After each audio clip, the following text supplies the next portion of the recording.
आप सभी छात्राओं का स्वागत और अभिनंदन। आज हम उत्तर रामचरित्र के छठे श्लोक का अध्ययन करेंगे। आपने इससे पहले पढ़ा था कि नट कहता है सूत्रधार को कि हमें क्या है, जैसा सबको अच्छा लगे वैसा ही व्यवहार करना चाहिए। और क्योंकि दुर्जन जो व्यक्ति होते हैं वो जैसे स्त्रियों के चरित्र के विषय में शंका करते हैं, वैसे ही क्या करते हैं, निर्दोष जनों के विषय में भी दोष देखने निकालने की चेष्टा करते हैं। अतः हमें दुष्टों के इस प्रकार के व्यवहार के द्वारा डरना नहीं चाहिए और हमें क्या है, अच्छा व्यवहार करना चाहिए। और इसके पश्चात में नट कहता है कि दुर्जन, अति दुर्जन, ऐसे लोगों को तो अति दुर्जन कहना चाहिए जो क्या है, निर्दोष व्यक्तियों के व्यवहार में भी क्या है, गलती निकालते हैं। आगे ये श्लोक देखिएगा, छठा श्लोक है, देव्याः सीता देव्याः अपि हि वैदेह्यो सा अपवादो यतो जनः रक्षोग्रह स्थितिर्मूलम अग्निम शुद्धो त्वनिश्चयः।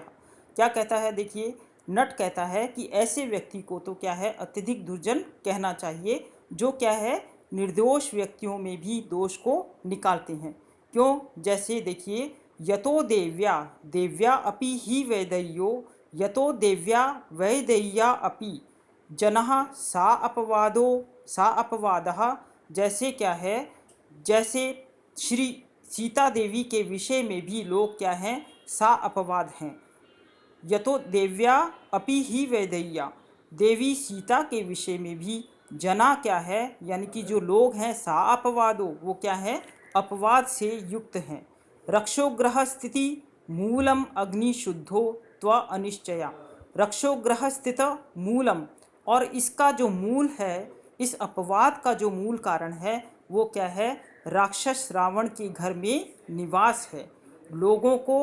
और क्या है, अग्नि शुद्धोत्व अनिश्चया, और जो लोग हैं वो कैसे हैं, अग्नि शुद्धि के विषय में भी क्या है, विश्वास नहीं करते, वो इसके विषय में भी क्या है, अनिश्चय हैं। तो नट कहता है अति दुर्जनः इति वक्तव्यम, हमको क्या है, इसको ऐसे व्यक्ति को तो अति दुर्जन कहना चाहिए। देव्या अपि ही वैदेह्या, यानी कि जो सीता देवी के विषय में भी क्या है, जना यतो जना असा अपवादो, जन जो हैं या जो लोग हैं वो कैसे हैं, सा अपवाद हैं। रक्षोग्रह स्थिति मूलम, और इसका जो कारण है वो क्या है, इस अपवाद का जो कारण है वो क्या है, राक्षस के घर में निवास है। और लोगों को तो क्या है, अग्नि शुद्धो तु अनिश्चया, और लोग तो क्या है, अग्नि शुद्धि के विषय में भी क्या है, अनिश्चय हैं। आगे हम देखें, दूसरा श्लोक देखते हैं, सातवां श्लोक देखिएगा। नट कहता है, सूत्रधार कहता है, यदि ऐसा है तो हमें क्या है, सीता के अपवाद के विषय में सूत्रधार और नट क्या है, आपस में संवाद करते हैं। फिर सूत्रधार कहता है कि यदि ऐसी जनश्रुति महाराज के कानों में पड़ जाए तो बड़ा ही अनिष्टकर होगा, बड़ा ही दुख होगा। नट कहता है, सब प्रकार से ऋषि जो हैं और जो गंगा पृथ्वी देवगण सब क्या है, हमारा कल्याण करेंगे।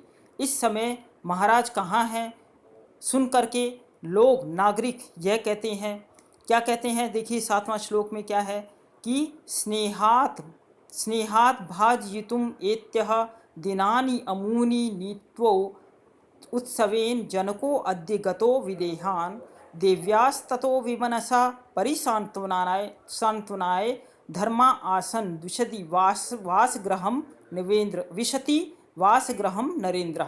क्या कहता है, देखिए, स्नेहात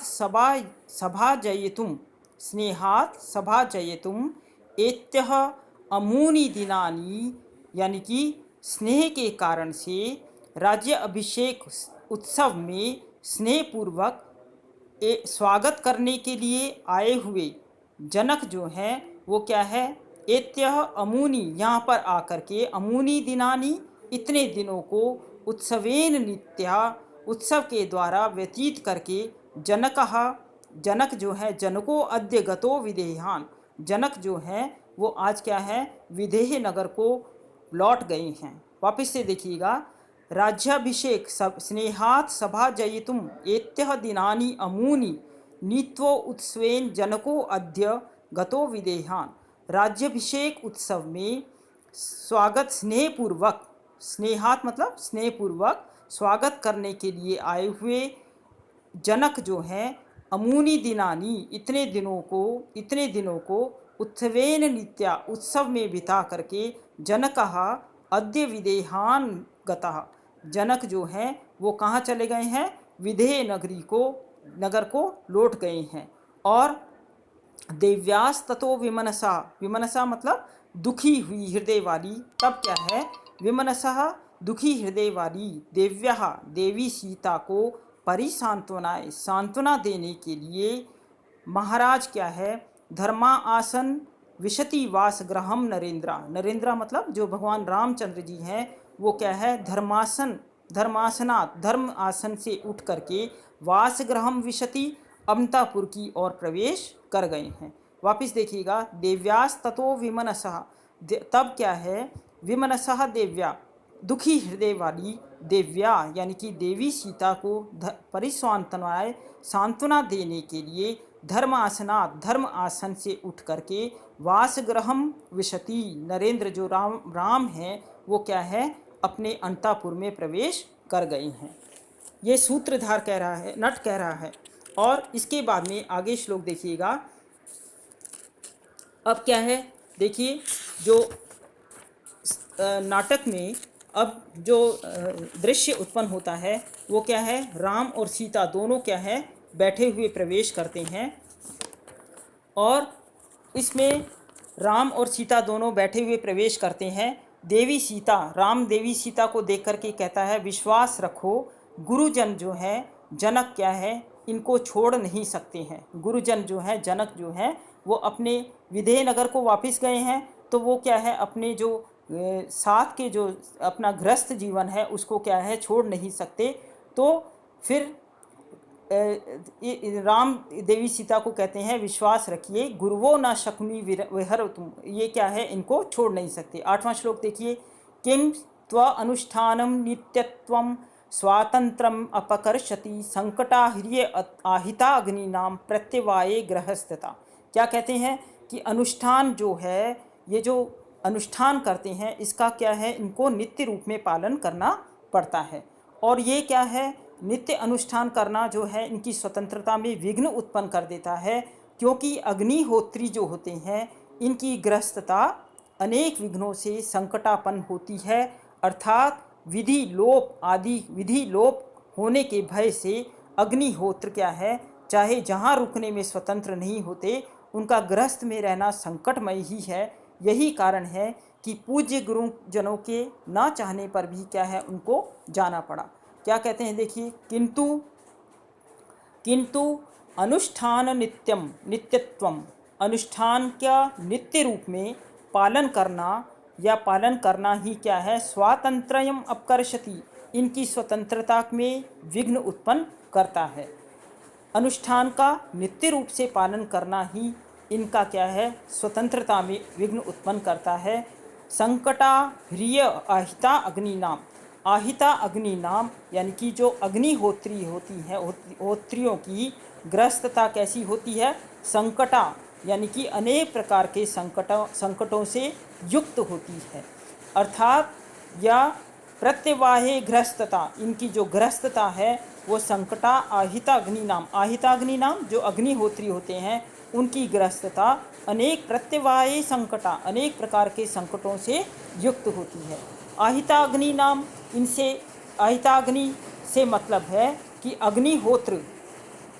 अग्निहोत्र स्वीकार करने वालों की, आहिताग्नि वे व्यक्ति होते हैं जो विवाह के समय से प्रतिदिन सुबह, सायं और प्रातः उसी वैवाहिक अग्नि में हवन करने का व्रत स्वीकार करते हैं और जीवन पर्यंत इस व्रत का पालन करते हैं। मृत्यु के बाद में भी जो दाह संस्कार होता है वो उसकी इसी अग्नि में होता है, इसलिए चिरकाल तक किसी अनिवार्य कारण से वो बाहर नहीं रह सकते, इसलिए क्या है, ये कार्य करते हैं।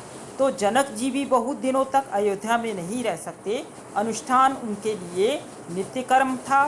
नित्य कर्म उन्हें कहते हैं जिन्हें करने में कोई विशेष लाभ नहीं होता, परंतु उसे ना करने में क्या है, हानि होती है। तो आज हमने क्या है छठा, सातवां और आठवें श्लोक का अध्ययन किया है।